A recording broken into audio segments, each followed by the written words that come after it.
Jesus Cristo. Amém. Que bênção, que alegria poder retornar a esta casa de oração para louvar o nome do Senhor, cultuar com os irmãos e poder ministrar a palavra de Deus. Deus abençoe o meu pastor Júnior. Deus continue abençoando a vida do servo de Deus, sua família, que o Senhor tem colocado nessa obra. Que Deus continue prosperando a obra das suas mãos. Deus abençoe os pastores que estão aqui neste culto nesta noite. Deus abençoe todos os obreiros e obreiras. É uma alegria poder estar na presença de Deus com vocês. Deus abençoe todo o grupo, o seu grupo de oração, o grupo das irmãs, Sementes da Fé, pelo 14º aniversário. Que o Senhor continue retribuindo a obra da mão de vocês.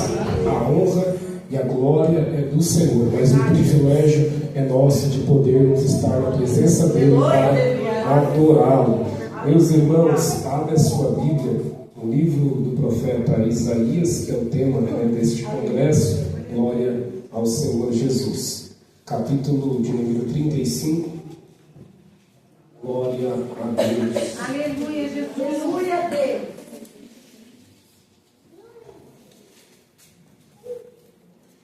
Livro do profeta Isaías, capítulo de número 35, versículos de número 1 até o versículo 10. Glória a Deus. Vamos fazer assim, eu leio o versículo 1, aí a igreja lê o versículo 2, eu leio o 3, e assim sucessivamente até o 10. Amém? Amém. Glória ao Senhor. Diz assim o texto: o deserto e os lugares secos se alegrarão com isso, e o ermo exultará e florescerá como a rosa. Abundantemente florescerá, e também jubilará de alegria e cantará.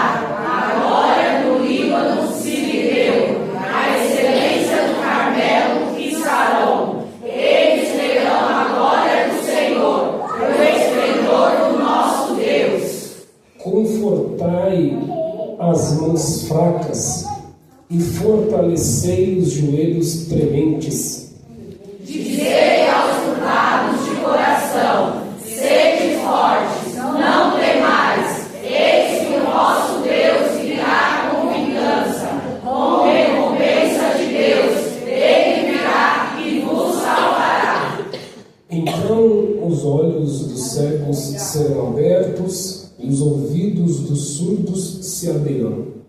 Então os coxos saltarão com os cegos, e a língua dos mudos cantará. Águas arrebentarão no deserto, e ribeiros no ermo. E a terra seca se transformará em tanques, e a terra sedenta em mananciais de águas, e nas habitações em que jaziam os chacais haverá erva como canas e juncos. E ali haverá uma estrada, um caminho que se chamará o caminho santo. O imundo não passará por ele, mas será para aqueles, os caminhantes, até mesmo os loucos, não entrarão. Ali não haverá leão, nem animais ferozes subirá a ele, nem se achará nele, mas os remidos andarão por ele. E os resgatados do Senhor voltarão e virão a Sião com júbilo, e a alegria eterna haverá sobre a sua cabeça, gozo e alegria alcançarão, e deles fugirá a tristeza e o gemido. Glória a Deus. Aleluia. Os irmãos podem se assentar, glorificando ao Senhor. Glória a Jesus. Glória a Deus. Vocês estão de parabéns. Que leitura muito bela. Vocês estão de parabéns. É difícil a gente ouvir uma leitura unânime, tão entoada, com tanto vigor. Que Deus continue abençoando essa igreja na palavra. Glória a Deus. Meus irmãos, confesso que o tema ele é um tanto desafiador para quem conhece exatamente do que se trata o capítulo de número 35. E o desafio, nós, como obreiro, é pedir ao Senhor, em oração, se debruçar na leitura, do estudo, para compreender o texto e contextualizá-lo. Porque um texto sem contexto, ele vira pretexto, não é verdade? E se tratando da palavra de Deus, a responsabilidade é muito grande para nós que ministramos e verbalizamos a palavra de Deus. Irmãos, como fonte de informação, nós sabemos que o capítulo 34, ele é seguido de uma série de juízo divino. Ele trata sobre o juízo de Deus, sobre os ímpios, sobre os pecadores. E o capítulo de número 35, ele trata sobre o reino vindouro de Cristo, Quando nós olhamos todo o conjunto da obra, o livro do profeta Isaías, ele é um livro muito rico, talvez um dos livros mais belos do Antigo Testamento, por muitos motivos que eu não vou numerá-lo todos aqui para não ser tardio e cansativo aos irmãos, mas vale dizer que o livro do profeta Isaías, ele é o livro que mais tem conteúdo messiânico. É o profeta que mais profetizou e mais falou acerca do Messias, do nosso Senhor e Salvador Jesus Cristo. O tema do próprio livro, ele é juízo e salvação. Então, não tem como fugir disso. O capítulo 34, ele fala uma parte deste juízo, e o capítulo 35, ele vem falando sobre salvação. Seria bom a gente falar só sobre salvação, mas nós sabemos que o próprio Evangelho, os 4 Evangelhos, ele sempre tem parábolas e mensagem falando que existe 2 caminhos, a porta estreita, a porta larga, sempre falando sobre 2 grupos, o grupo salvo e o grupo não salvo. E o capítulo 34, ele vai falar justamente o que os não salvos receberão o juízo eterno de Deus.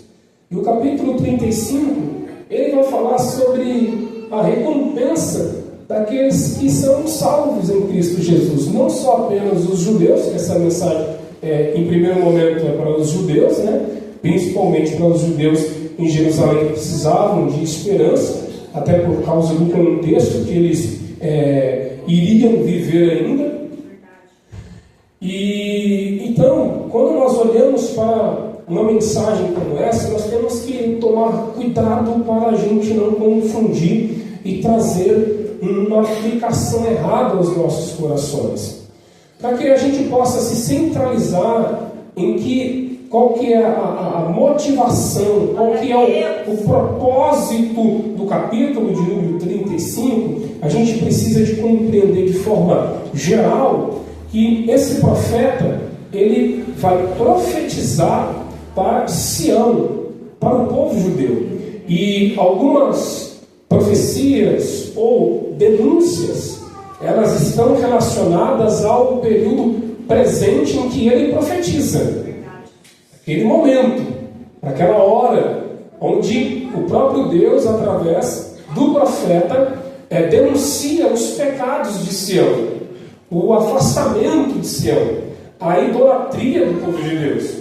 Então há uma mensagem de denúncia, não só para Sião, mas também para as outras nações, e há uma mensagem também aqui sobre o juízo, sobre tudo aquilo que viria sobre o povo de Deus, sobre a invasão da Babilônia, sobre o período do cativeiro, sobre o sofrimento que viria, 70 anos na Babilônia, a restauração do povo de Deus em Jerusalém. Então, de forma geral, a gente precisa de entender qual que é o cenário que esse texto seria lido, qual que é o sentimento que esse povo está vivendo no momento em que eles teve acesso a esse capítulo 35, a essa mensagem do capítulo 35, qual é o objetivo de Deus usar o profeta para essa mensagem de esperança. Fica muito simples de compreender isso, irmão.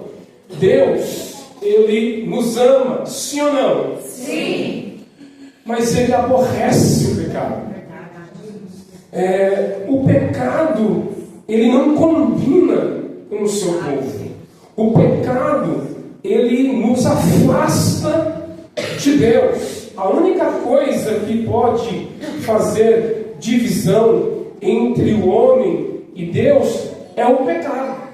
A partir do momento em que o homem ele trilha um caminho de rebeldia, de desobediência, de abandono dos valores, dos princípios, da palavra, e vai por um caminho que é o oposto àquilo que Deus propôs para o seu povo, haverá também para esse caminho de injustiça, de pecaminosidade, haverá um juízo de Deus. Então, se tem uma coisa que Deus não tolera no meio do seu povo, é o pecado, a rebeldia, a mentira, a idolatria, a falsidade. Deus não tolera isso, porque Deus, Ele quer que o seu povo se comporte de forma santa, obediente, que glorifique a Ele, que o sirva em retidão, obedecendo a sua palavra e os seus mandamentos. Mas todos nós que estamos aqui sabemos que nem sempre foi assim. O homem tem os seus impulsos pecaminosos, seu comportamento rebelde, e desde a queda de Adão, onde o pecado habita no homem, influencia o homem na terra, etc., você vai ver desde Gênesis Deus buscando reconciliar o homem a Deus, Deus buscando relacionamento com o homem, com a sua oração. Isso fica muito claro no Antigo Testamento, e é isso que acontece também no livro do profeta Isaías. Deus vê o seu povo perecendo, as tribos já estavam divididas. Por volta do ano 720, o reino do norte vai cair, pelos assírios que vão tomar aquele reino. E aí o que vai ficar é o reino do sul, que também vai cair, que é para esse povo que Isaías está profetizando, mas é um povo que está andando na rebeldia, que virou as costas para Deus. Os reis que se assentaram nos tronos, na sua grande maioria, não foi um exemplo, deveria ter sido um exemplo e não foi. Então esse povo está caminhando para a idolatria, para o abandono, deixando os valores. E Deus vem, como sempre, desde o período dos juízes, usando os profetas, os juízes ou alguns reis, para restabelecer, para restaurar, para trazer este povo para a obediência, através dos seus servos, através da própria lei. Sempre há uma tentativa de Deus de reconciliação. Deus não quer e jamais abandonou o seu povo.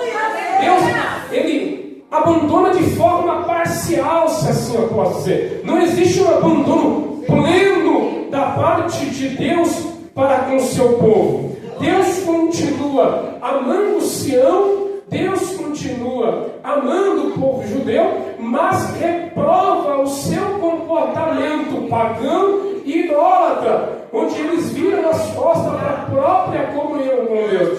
E aí Deus permite o mal vir, Deus permite as nações oprimirem, Deus permite Israel empobrecer, Deus permite o sofrimento por causa da própria desobediência e o pecado do seu povo. Mas não há um abandono de Deus para o seu povo, jamais, jamais. Isso fica muito claro na Bíblia Sagrada.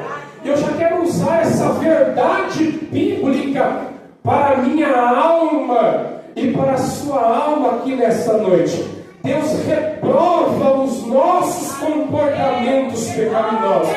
Deus jamais vai compactuar com isso. Deus jamais vai tolerar a nossa rebeldia, os nossos pecados, as nossas vaidades, os nossos enganos. Não, Deus não tolera. Deus, Ele jamais vai tolerar isso. Mas eu também tenho que dizer uma outra verdade. Deus continua te amando e me amando,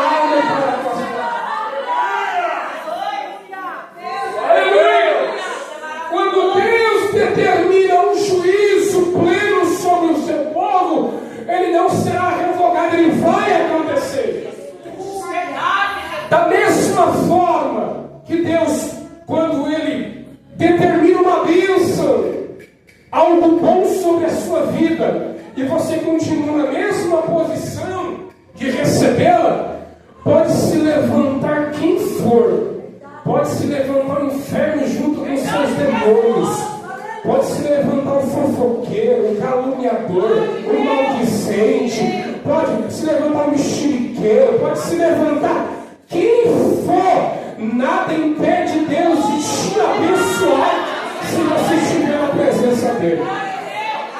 Mas tem porém também, vocês sabem muito bem disso, mas é para mim chegar no capítulo 35 eu tenho que falar isso. Se a gente não ouvir a voz de Deus, se a gente não tiver uma mudança de comportamento relacionada a um mau comportamento, quando Deus também determina um juízo sobre o seu povo, você pode ter certeza, o perdão de Deus sempre vai vir sobre um coração arrependido, sempre, isso é fato. Mas as consequências de um pecado sempre haverá, não tem como mudar isso.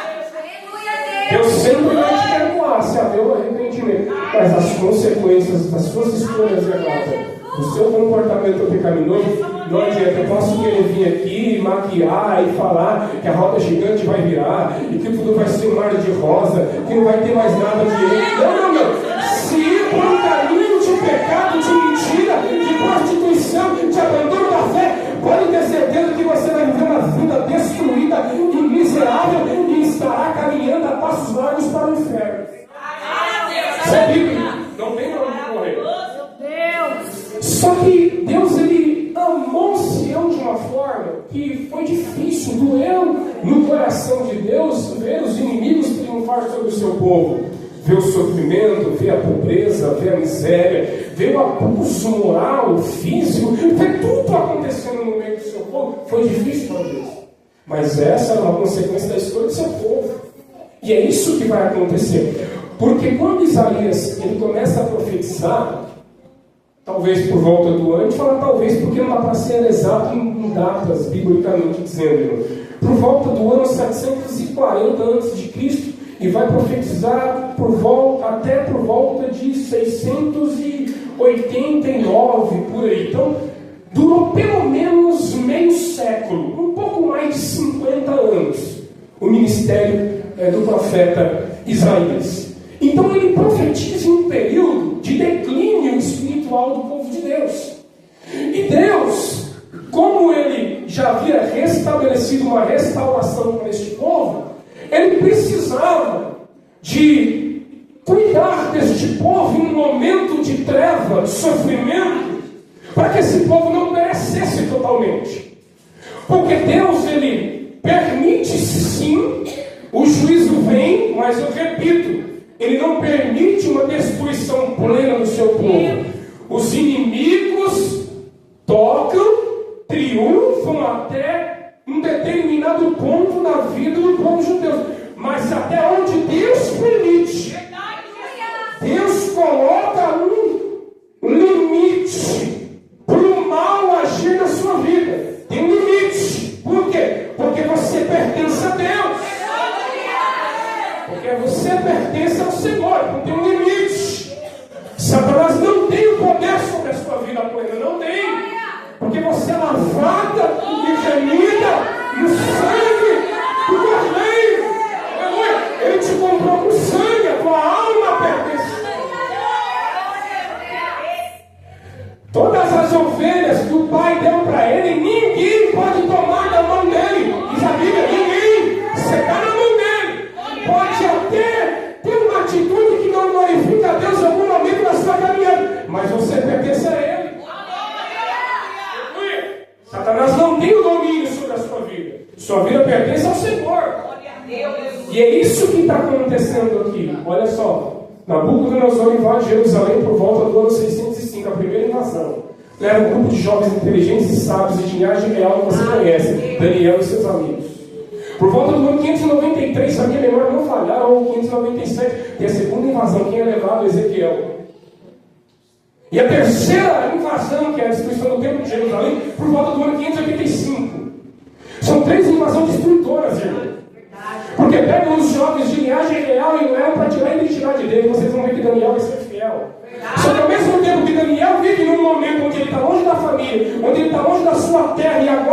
submetido a pratos, ele é submetido a perder a sua identidade, ele permanece fiel. Ele não come do manjar do rei, não vende tudo os seus princípios, os seus valores, e ainda com porém, ele está sofrendo com tudo isso, mas Deus vai usar ele e os demais para ser um instrumento profético em um momento de cativeiro. Esse aqui é levado para ficar junto com o povo ao rio Quebar em momento de orações, e Deus vai usar um menino que talvez sonhava para ser um sacerdote, Deus vai levantar ele como um profeta, e não vai profetizar no melhor momento da nação, é um momento de sofrimento, porque o templo foi destruído, a arca da aliança talvez ninguém sabe onde está, e aí eles estão desesperançosos. Tanto é que vão dizer para eles assim: canta-nos um cântico de Sião. E aí eles vão dizer: como nós entoaremos um cântico longe da nossa terra? Nós vamos pendurar nossas harpas. Não tem como. Então Ezequiel tem que profetizar para um povo que não quer cantar, que está sem esperança, que foi rebelde, que não tem perspectiva nenhuma de vida. Muitos perderam seus parentes. Violência generalizada, pobreza generalizada. Lembra dos mensageiros que chegaram até não era para Neemias, era para o rei. Aí Neemias pergunta: como está o nosso cidade? Como que está a cidade? E aí os mensageiros vão dizer: olha, a cidade está destruída, os muros estão fendidos, as portas estão queimadas a fogo, e tem outra coisa: os remanescentes que estão em Jerusalém estão em grande pobreza e miséria. Ô irmão, pobreza e miséria, pobreza e miséria e desprotegidos. É o povo de Sião, é o povo de Deus. Só que, como Deus usa o profeta Isaías para falar do que resultaria o pecado deles, o mesmo Deus que permitiu ou que fez o juízo sobre esse povo, é o mesmo Deus que falou assim: não, eu não vou permitir com que eles sejam destruídos, eu vou cuidar deles, eu vou trazer esperança para eles, eu vou restaurar eles, eu preciso de trazer esperança para eles, porque eu não os abandonei. E é isso que está acontecendo no capítulo 35. Ah, irmão Daniel, mas aqui é sobre o reino eterno de Cristo, sim, onde a terra será transformada, a glória de Deus será derramada sobre a terra. Sim, eu sei, mas a mensagem do capítulo 35, ela trouxe esperança para os exilados em Jerusalém, e traz esperança para a igreja do século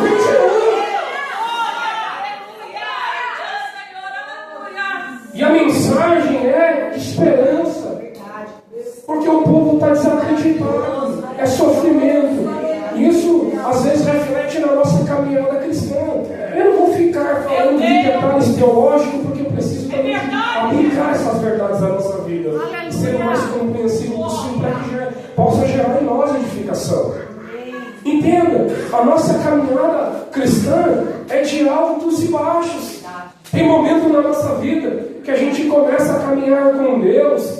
A gente se envolve, pastor, com os trabalhos da igreja, com o ministério, e aí tem uma fase da nossa vida que a gente se sente útil no reino, que a gente é fortalecido por servir no reino, a gente está feliz, mas aí passa um ciclo, passa um momento, acontece um monte de coisas na nossa vida, a nossa rotina às vezes muda de repente, às vezes uma crise no casamento, uma crise no relacionamento, um filho dando trabalho, às vezes até um enfraquecimento espiritual, às vezes uma quebra de aliança temporária, às vezes uma crise que você passa na sua vida espiritual, onde pode te conduzir para um afastamento do culto, afastamento da oração, afastamento da palavra, e às vezes você acaba nem vivendo uma crise que parte de você, mas você vive num contexto onde você vê que o nome de Deus é usado de forma tão banal, você vê igrejas brincando com o nome de Deus, líderes brincando com o nome de Deus, você vê falsos pregadores, falsos pastores, falsos missionários, você vê tanta bizarrice nas redes sociais, você vê gente usando o nome de Deus para tirar vantagem das pessoas.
crise dentro de você.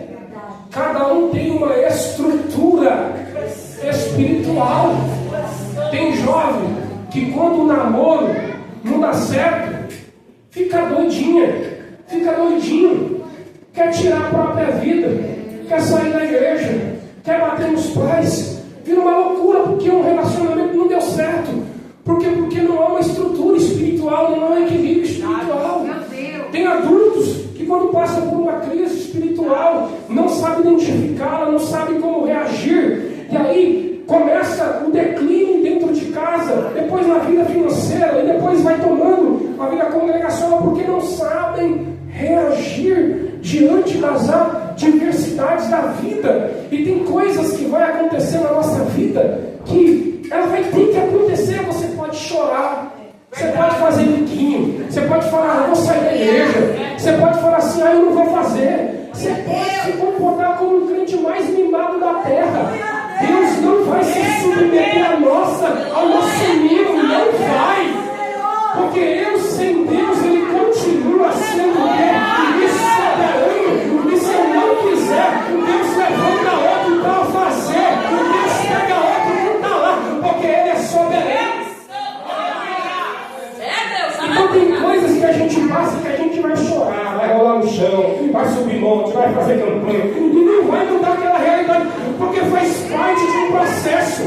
Seja ele pedagógico ou não, faz parte, você vai ter que passar e acabou. Você vai ter que passar. E é isso que está acontecendo no 35, não tem mais volta. Esse povo passaria pelo juízo. Só que aqui o Senhor fala, eu vou trazer para eles o que eu estou preparando para eles futuramente.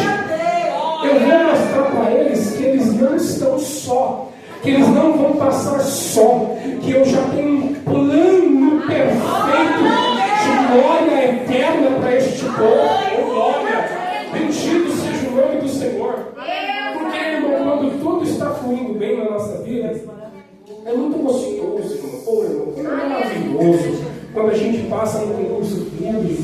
É muito maravilhoso quando a gente prega, a mensagem flui. É muito maravilhoso quando você louva a Deus e aí o céu se abre. Aquele dia Deus resolveu derramar unção sobre a tua vida, renovar a igreja. Você sai daquele culto poderoso, alegre com Deus. Nossa, eu louvei, a glória de Deus desceu. Você se sente feliz, não é vaidade. Você se sente alegre porque Deus é consolidando o ministério do louvor da sua vida, né? Aquele dia que você prega, que a mensagem flui, os corações estão receptivos à palavra. É uma maravilha você pregando, o povo dando glória, falando em línguas, e você querendo pular e marchar na igreja, e aquela glória tremenda, e a mensagem fluindo, e você não se perde na mensagem, e nem não é nem na palavra. Olha, isso é lindo quando você sai lá fora. Olha, Deus abençoe com essa palavra, que Deus continue te usando. Depois você vê nas redes sociais os irmãos comentando, olha que palavra gloriosa. Irmão, isso aqui não é vaidade. Você fala, Senhor, obrigado por ser útil à tua igreja. Deus seja louvado, porque o Senhor usou a minha vida. Isso é bom, mas nem sempre é e será assim. Aí tem dia que você vai colocar, nem tem mais o CD do playback, né? Mas lembra quando você colocava o CD, o negócio não tocava, aí ficava aquele silêncio na igreja.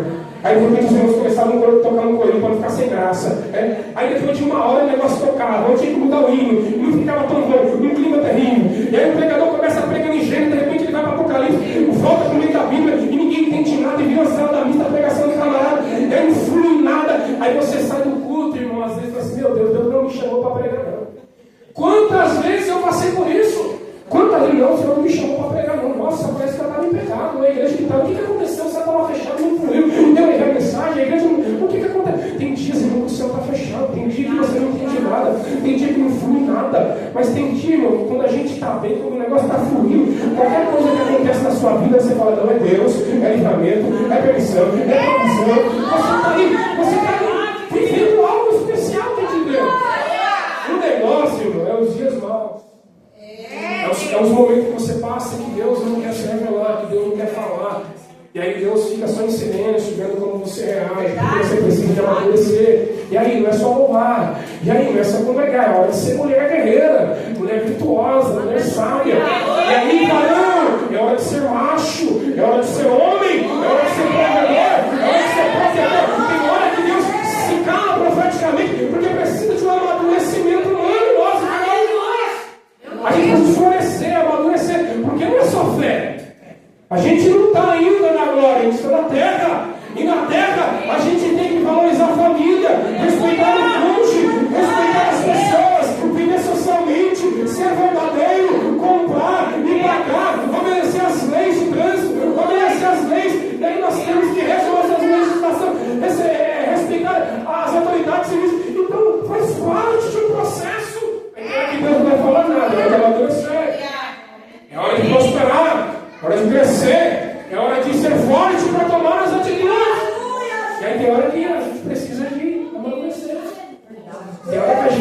conduzido para um deserto. Tem hora que esse conduzir para um deserto será as nossas ações pecaminosas, que é culpa nossa. Mas tem hora que é o Espírito de Deus fala assim: vem cá, que a gente vai dar uma volta no deserto agora. Vamos agradecer, porque tem algo grande para fazer na sua vida. Eu preciso de te preparar. E a gente precisa de compreender cada momento da nossa vida. Porque se você não compreender, como é que vai ser a sua vida espiritual? Tudo que dá errado na sua vida, você abandona na fé, quer mudar de igreja, quer abandonar o ministério, quer recuar. Ah, tem que ser força, eu estou fraco. Mas ele é a tua força, ele te fortalece. Como que a gente reage? Um diagnóstico, às vezes, que é horrível, uma doença horrível do câncer. Quantos irmãos congregando, servindo ao Senhor, estão recebendo um diagnóstico de uma doença horrível, e aí eles precisam de perseverar, precisam de ter fé, porque deixar de crer, deixar de buscar, recuar, não vai ser, não será algo bom para a vida espiritual. Quantos irmãos eu conheço que eu olho a luta que enfrenta na área de uma enfermidade, a luta que enfrenta na área de um relacionamento, que eu olho assim, e a força, a perseverança, a determinação daquela pessoa, ela se torna um exemplo para mim que deveria estar junto com mais fé do que ela. E aí eu me constranjo, eu falo: meu Deus, me ensina cada dia a perseverar, me dá uma fé semelhante ou maior que essa, porque tem gente, pastor, que a gente olha, que tinha tudo para parar, que tinha tudo para murmurar, que tinha tudo para desistir, mas estava firme e forte, louvando, adorando, perseverando,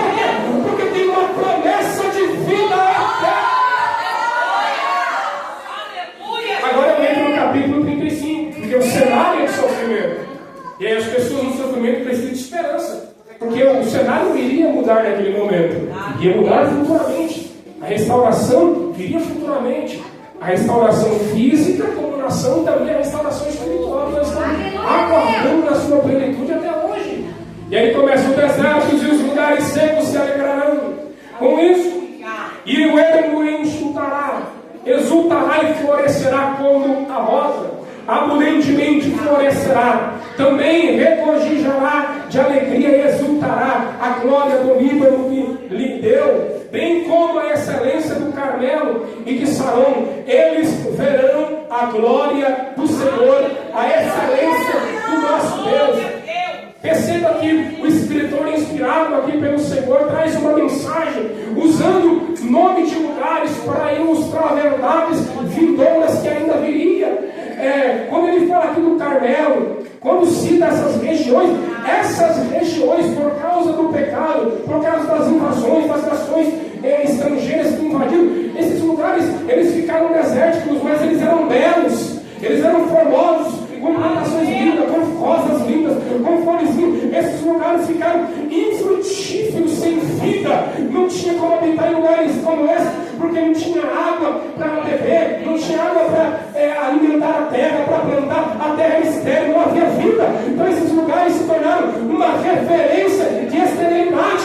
E aí tem uma promessa dizendo: olha, sabe esses lugares que não têm vida, sabe esses lugares infrutíferos, olha, a glória do Senhor será derramada, o reino eterno de Cristo. Essa terra sofrerá uma restauração, essa terra verá a glória de Deus, o povo de Deus verá a glória de Deus em lugares que eram estéreis. Eles vão florescer onde não havia vida, haverá vida, porque Deus tornará perfeito este lugar. Bendito seja o nome de Jesus. O versículo de número 3 e 4 começa a ficar muito interessante. Porque o versículo 3, eles já recebem uma palavra que algo bom está esperando eles. Para eles não se apegar ao momento de juízo, não se apegar ao momento de dor e de fraqueza que eles passariam. Porque eles tinham uma palavra de Deus que viria algo bom para eles. Então eles tinham que crer na palavra, eles tinham que crer na profecia, eles tinham que se apegar à promessa. Tem gente aqui que Deus prometeu algo para ele nem lembra mais. Ele nem ora mais: Senhor, continua me fortalecendo para eu não deixar de crer naquilo que o Senhor prometeu para a minha vida e para a minha família. Tem muitos de nós que nem lembram o que Deus prometeu há um ano atrás, há 6 meses atrás. Irmão, irmãos, as promessas de Deus, elas servem como esperança. Ela alimenta a nossa alma. Ela serve de referência. Porque uma coisa, vou entregar tudinho. Uma coisa, meu irmão Daniel, prometer algo para você, pastor. Pode chegar no dia, acontecer um monte de imprevisto e eu falhar com a minha palavra e com a minha promessa. Irmão, outra coisa totalmente diferente é o Criador, o teu Salvador, o teu Deus, o teu Redentor, o teu Pai, o teu Criador, prometer algo para você. Ele não é homem para que minta, e nem filho de homem para se arrepender. Ele prometeu, ele vai cumprir. Eu não sei o que ele prometeu na sua vida. Eu não sei o que ele prometeu na sua casa ou na sua família. Se é material, se é espiritual, nem me interessa. Eu vim aqui para dizer para você que as promessas de Deus espirituais e materiais ainda estão de pé. Quem pega? Quem crê nessa palavra? A promessa ainda está de pé. Eu não vou pedir para você dar glória porque você já está dando. Mas eu vou pedir para você olhar para alguém do lado e dizer: e aí, está crendo ou não? Está crendo ou não? Pergunta: está crendo ou não? Fala assim, como é que está sendo o comportamento? Como é que está sendo? É de quem está reagindo à altura de quem tem uma promessa? Ou está reagindo à altura de um murmurador, de um descrente? Porque quem reage à altura de quem crê nas promessas de Deus não anda vacilante, não anda murmurando, não anda terceirizando as responsabilidades, não anda mentindo, não anda roubando, não anda adulterando, não anda se comportando como ímpio. Quem crê nas promessas de Deus continua em santidade, louvando, adorando, profetizando e cumprindo os mandamentos.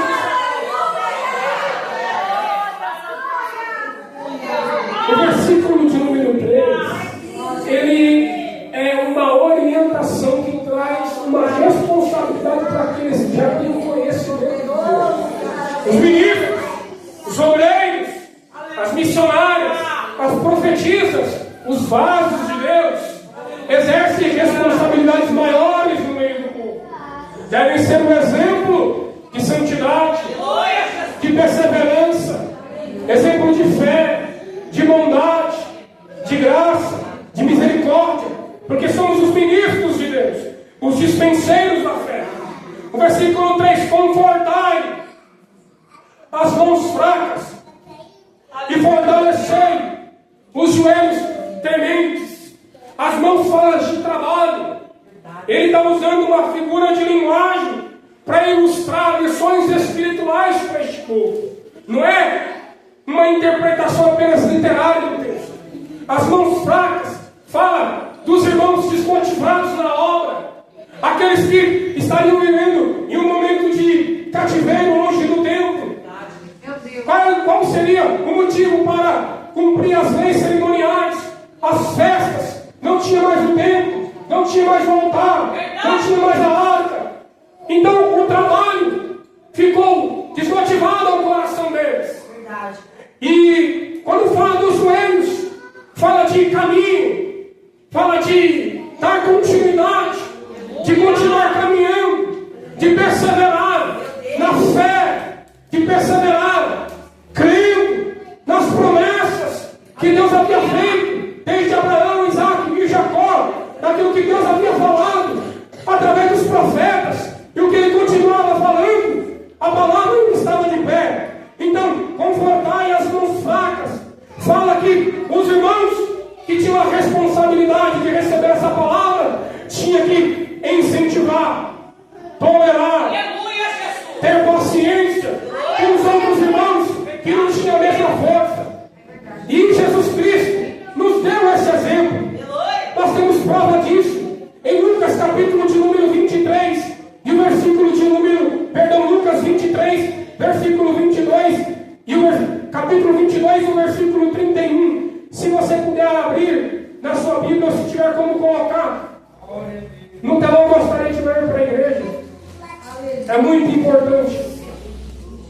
Lucas 22. Deus poderoso, Deus maravilhoso. Aleluia, meu Deus. Glória a Deus. Aleluia.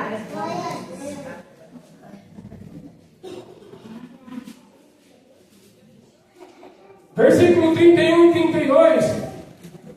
Pedro é avisado. Verdade, Jesus.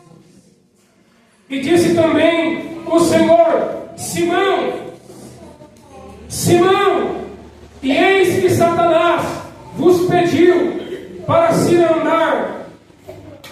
vos cirandar como trigo.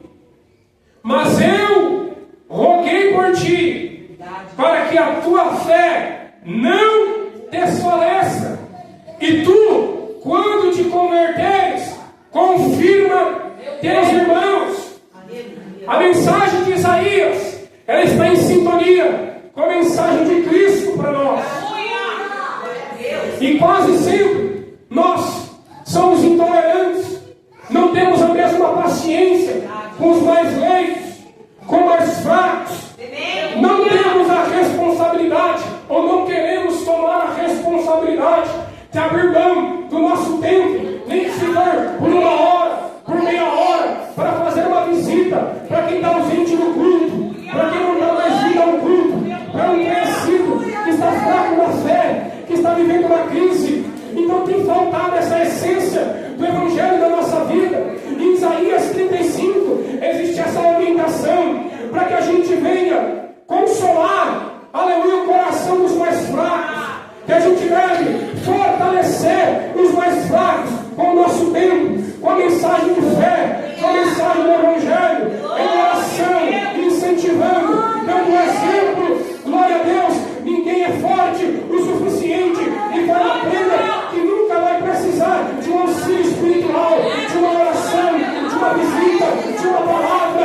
Pedro já era crente, Pedro andava com Jesus, Pedro viu Jesus ressuscitar pessoas, Pedro andou sobre as águas, Pedro viveu algo poderoso, viu Jesus glorificado, Pedro viveu algo que você nunca viveu, mas mesmo assim, Jesus vai falar para ele: Pedro, Pedro, quando você se converteu, ou seja, havia uma parte da vida de Pedro que ainda não era convertido, ele parecia convertido, mas não era, ele ainda precisava de se converter, ele ainda precisava de mudança.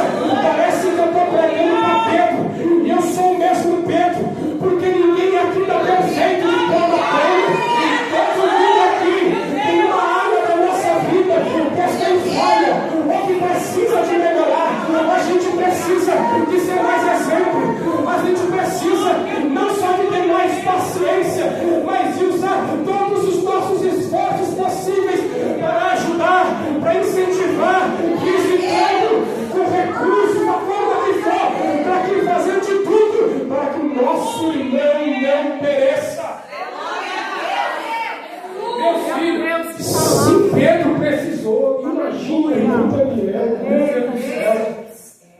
Fraco a gente vai se sentir, luta a gente vai passar, vontade de desistir vai vir, tristeza por uma queda temporária a gente vai passar, ou alguns aqui estão passando, mas eu tenho uma palavra de Deus para você. Tem uma parte que é responsabilidade de Deus, mas tem uma outra parte que é responsabilidade sua. Deus não vai vir um passe de mágica e mudar a sua vida, o seu cenário, o teu cativeiro assim, como se fosse algo de repente. Não é assim não. Tem processo que você participa dele, que você se envolve dele, e que Deus vai usar você na sua fraqueza, na sua pouca força, para a glória dele ser derramada na sua casa, na sua finança, no seu ministério. Isso é não, é sempre essa palavra, é assim que Deus vai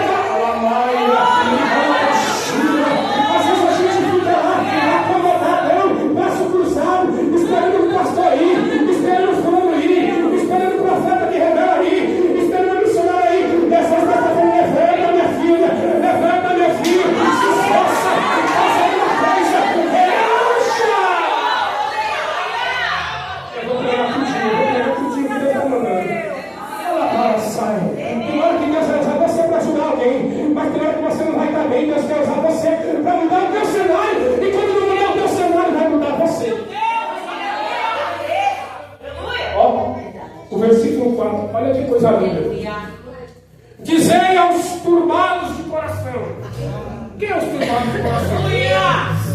É o crente lá e o crente cá. Tá lá e tá cá. Não sabe o que é. O meu valor aqui do lado. Aqui não tem, né? Aqui não tem não. Na casa de ninguém não tem nenhuma aqui do lado. Tem gente que você olha assim e fala, que viagem, meu. Que loucura é essa? Uma semana tá querendo dar tapa na cara do diabo. E na outra semana o diabo tá pisando nele. Que luta é essa? Que instabilidade é essa? Que turbeza de coração fala de da caixa das emoções, sentimentos, emoções, vontades. Verdade. E aí, seu coração está onde? No Instagram? TikTok? Facebook? Os grupos da família? Onde está o seu coração? Onde você aplica mais ele? O que está mais permeando o teu coração? As fofocas da net? Qual sites que você acompanha? Como está a sua vida? E aí você tem que fazer essa autoanálise. Porque se você guardar a palavra no coração,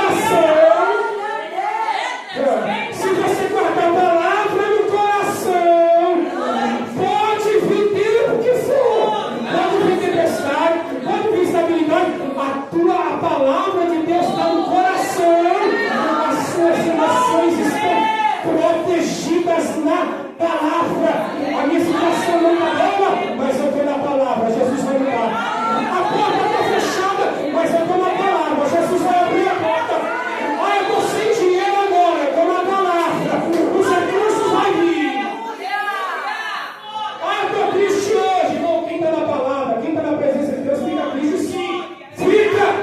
Mas é como você lidar com a tristeza sem a palavra é uma coisa, como você lidar com a tristeza com a palavra é outra coisa. Quantas vezes eu fiquei deprê, malzão, parecia que estava desviado. Eu falei, opa, isso aqui não é de Deus não, é do homem. Então eu vou orar, vou subir no monte, ou eu vou dobrar o meu joelho no meu quarto.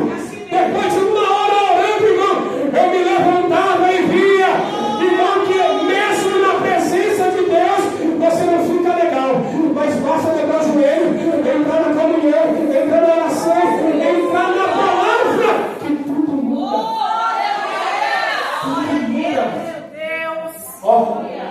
Dizer aos turbados de coração, esforçai. Esforçai-vos. Aleluia.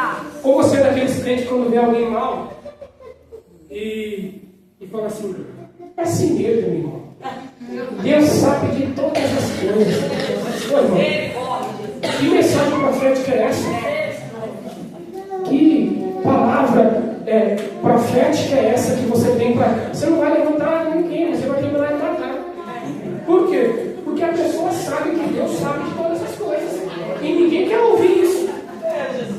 Como está o teu coração? Como está a sua boca profética? O que tem saído da sua boca? É palavra de vida ou é palavra de morte? Por onde você tem passado? Você tem semeado união e comunhão, ou por onde você tem passado, você tem semeado fofoca, contenda e divisão? O que você carrega na tua boca? Porque o versículo 4 diz, dizei aos turbados de coração, esforçai-vos, não temais. Eu vou pegar, pastor, vou pegar esse dia.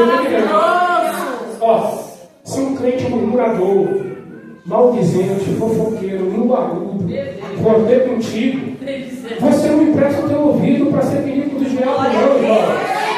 Porque a mesma pessoa que fala mal de alguém para você é a mesma pessoa que vai pegar o que você está falando e vai falar mal de você para alguém. Quando o fofoqueiro maldizente vir com conversa para tocar em alguém que não está presente, que não pode se defender, você vai vir com palavra profética, você vai mudar o assunto, você vai vir com palavra de Deus, porque só quem está fraco que anda com fofoca, irmão. Só quem está fraco, só murmurador, que anda temeroso com fofoca, mal dizendo.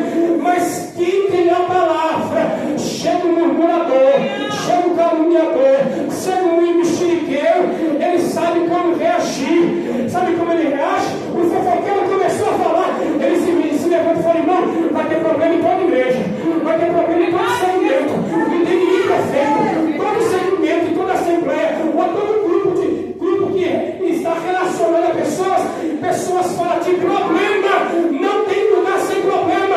Vamos olhar para Jesus, vamos orar, vamos se esforçar.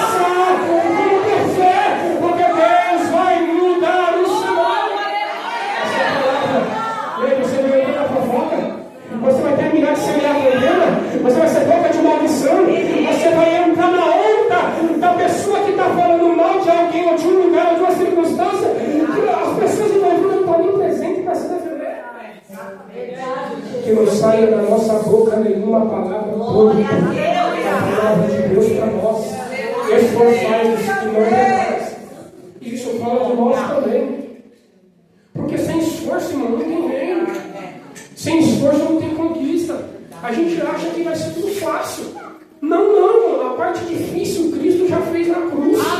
Ele já entregou tudo o que ele tinha. O que era tudo que ele tinha? A vida. Ele entregou a vida dele por nós. Para nos santificar, para nos redimir, para nos salvar. O que basta para mim, para você hoje. Teve dois hinos que foi cantado, não sei se você prestou atenção, que falava sobre santidade. O que depende de nós agora é só crer e viver em santidade, mais nada. A parte difícil já foi. Se você crê e viver em santidade, você vai viver as bênçãos vindouras de Deus, seja as vindouras, seja as presentes nessa vida. Porque existem promessas que Deus vai cumprir nessa vida para nós, e tem promessas que é na vida vindoura, porque o pacote é completo. Deus não quer ver isso aqui. O pacote é completo. Quando você lê Mateus capítulo de número 11, versículo de número 12, o que Jesus vai dizer? Que o reino de Deus, ele é tomado lá. O reino de Deus, ele tem um tríplice aspecto. Ele era, porque ele veio. João Batista pregou o reino de Deus. Sim ou não? Sim. Pregou o reino de Deus. Jesus pregou o reino de Deus. Os apóstolos pregou o reino de Deus. Só que eles pregavam, olha, é chegado o reino de Deus. Chegou. Então ele tem um aspecto do passado, né?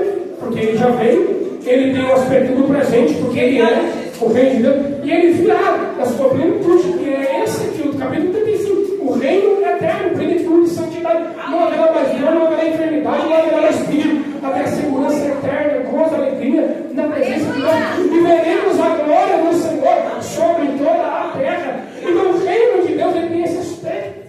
Só que tem hora que você vai lutar para você viver o reino de Deus na sua vida.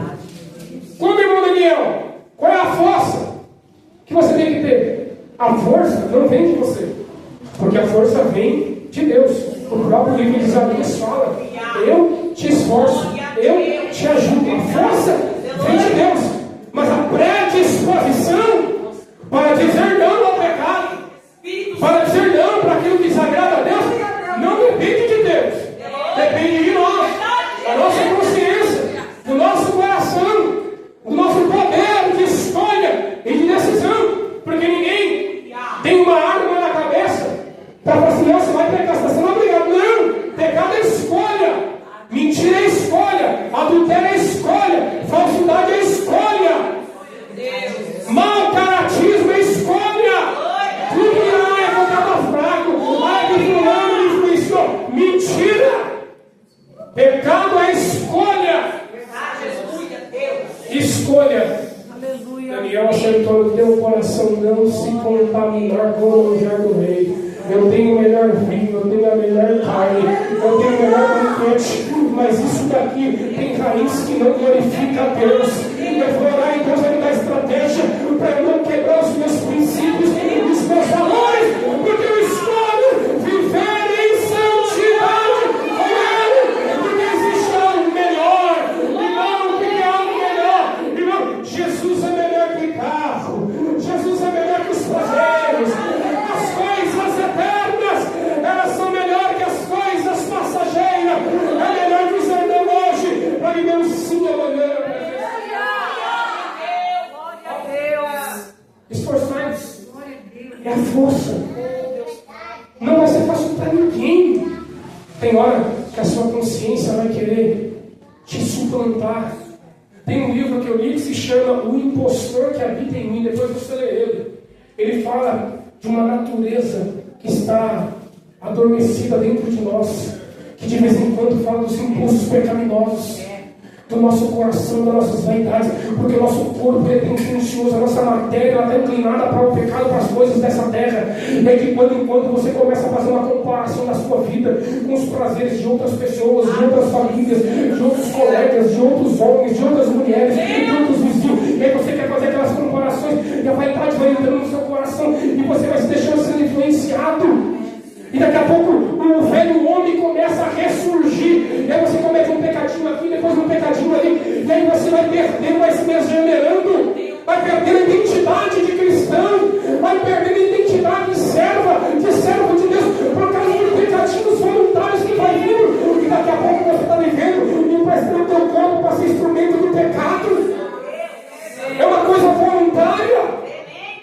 precisa ter um esforço. Irmãos, a Bíblia nos ensina a fugir. Você não é bambambam. Você não é melhor que ninguém no mundo espiritual. Todo mundo é igual.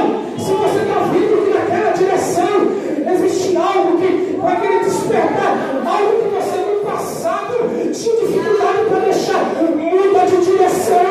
A Bíblia ensina fugir da aparência do mal. Ai, sou crente, eu revelo, eu prego, eu canto em casa, você não encara nada, você não pode nada.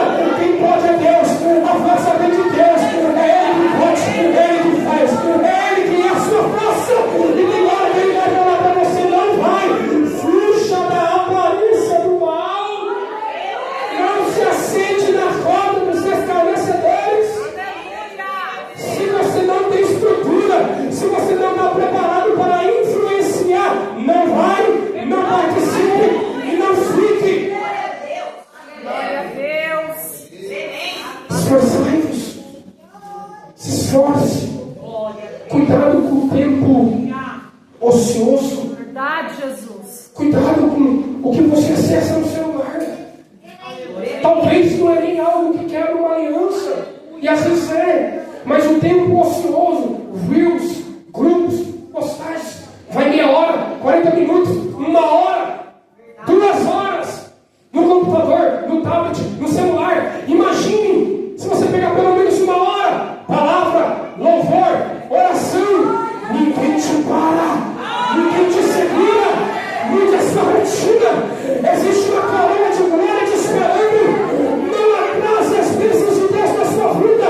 Tudo que está atrapalhando a sua espiritualidade, tudo que está retardando as bênçãos de Deus na sua vida, é hora de você parar, recapitular a rota, atualizar e falar: agora é com Deus, agora é a palavra, agora eu vou me esforçar, agora eu vou mudar a minha rotina, porque Deus tem algo melhor que o Instagram, Deus tem algo melhor que os grupos, Deus tem algo melhor que uma aventura passageira no mundo. Deus tem algo melhor para esforçai-vos. Aleluia, porque a recompensa vem do Senhor. 2 Tessalonicenses, capítulo de número 1, versículo de número 7, ele diz que quando Cristo vier, Ele vos dará descanso. Aleluia, Jesus. Calma, enquanto a gente estiver aqui, é lutando. O reino de Deus é tomar a força. O reino de Deus é tomar a força. O reino de Deus é tomar a força. Se você não for ser influenciável, não vá. Você tem que influenciar, não ser influenciado. Influencie. Eu sei que não é fácil, mas purifique os seus ouvidos, purifique os seus lábios. Porque se até o profeta tem os lábios purificados, imagine eu, que nem sou profeta, sou obreiro, ministro, tenho que purificar os meus lábios. Porque tem hora que dá vontade de chutar a pau na barraca. Tem hora de falar um monte de coisa que você deve para alguém que tira a nossa paz, mas a gente é crente. Aí a gente pede ajuda para o Espírito Santo. Me ajuda, Senhor, domínio próprio. Já pensou se todo mundo fosse falar e fazer o que quer? A bagunça que seria? Então depende de cada um de nós.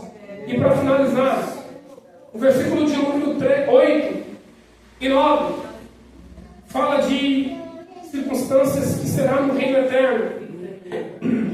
Ali haverá um outro caminho, que já é um caminho alto, é um lugar privilegiado. Você tem o privilégio de acompanhar tudo que está à sua volta. Um caminho que se chama o caminho. Não é um caminho. O texto diz o caminho santo. O imundo não passará por ele, mas será para o povo de Deus, para mim e para você. Oh, glória!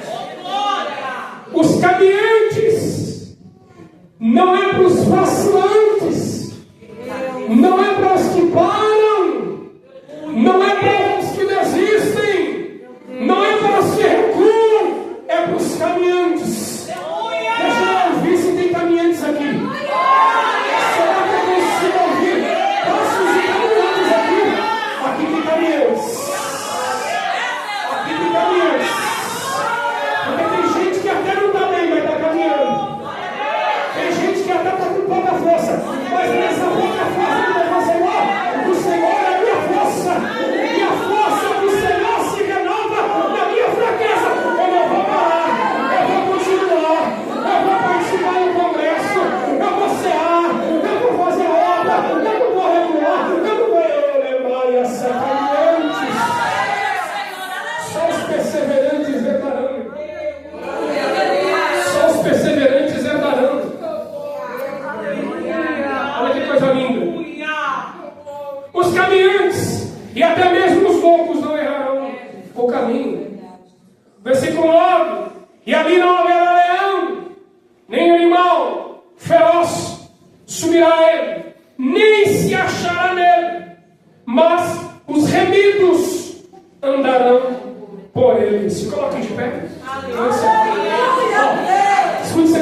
Isaías foi cantado aqui sobre o caminho, sobre águas no deserto, caminho de águas.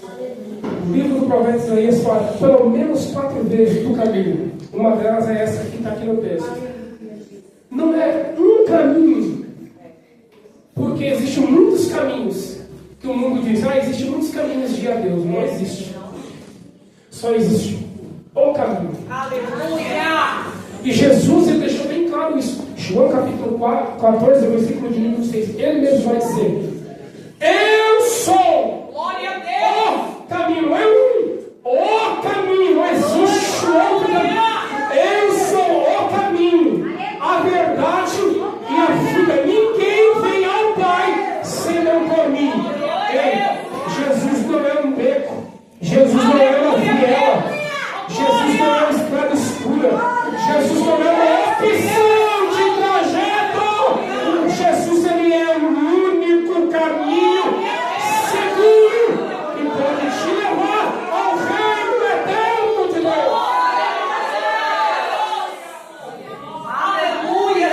Quando as nações estrangeiras invadiram Sião e Judá, os caminhos ficaram inseguros e violentos, difíceis de ser traçados, percorridos. Quando ele fala neste versículo que não vai ter leão, nem animal feroz subirá, não está falando literalmente, está usando uma figura contemporânea do momento que eles vão passar, do perigo das estradas, dos assaltos, do medo que eles iam ter em passar por caminhos onde os inimigos tomaram conta dos salteadores.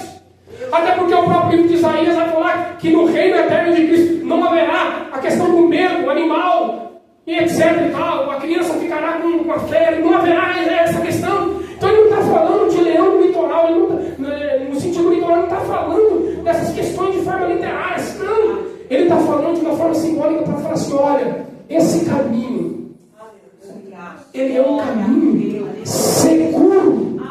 Vocês não vão precisar se autoproteger, porque quando vocês viverem neste reino eterno, vocês não serão mais afligidos pelo medo, pelo temor. Por quê? Porque eu serei a segurança de vocês. Não haverá, eu vou englobar, meu Deus do céu, haverá uma segurança dentro da alma de vocês. Não haverá perigo. O caminho de Deus é seguro. A presença de Deus, ela é segura na sua vida. Creia nele, viva para ele. O reino virá. Os temores que a gente tem hoje, de não poder andar com o celular na rua, de não poder às vezes parar no semáforo com o carro, com medo de ser assaltado, de fechar as portas de casa, conferir toda noite como eu faço, toda noite antes de dormir, eu vou no meu apartamento na porta, para ver se alguém esqueceu a porta, e vou conferir, porque eu preciso de proteger a minha família, as minhas filhas e a minha esposa.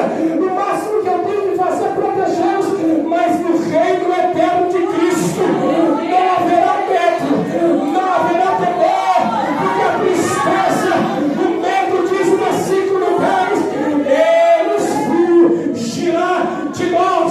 A tristeza fugirá, não será mais presente. O que te molesta hoje, o que te entristece hoje, o que te amarga hoje, não será mais presente. O reino eterno de Cristo, descansa a tua alma. O Cristo que você serve, ele já cuidou de tudo. O sofrimento é só para agora, a dor é só para agora, a desconfiança é só agora, mas na presença dele será bênção, paz, alegria, e reinaremos com ele. Quem crê, levanta a mão. Quem crê, levanta a mão. Glória a Jesus. Descansa a tua alma. Ele tem o melhor para a sua vida. Persevere nas verdades bíblicas, que o Senhor, ele honrará a sua fé para a glória do nome dele. Fecha os teus olhos. Altíssimo Deus e eterno Pai, mais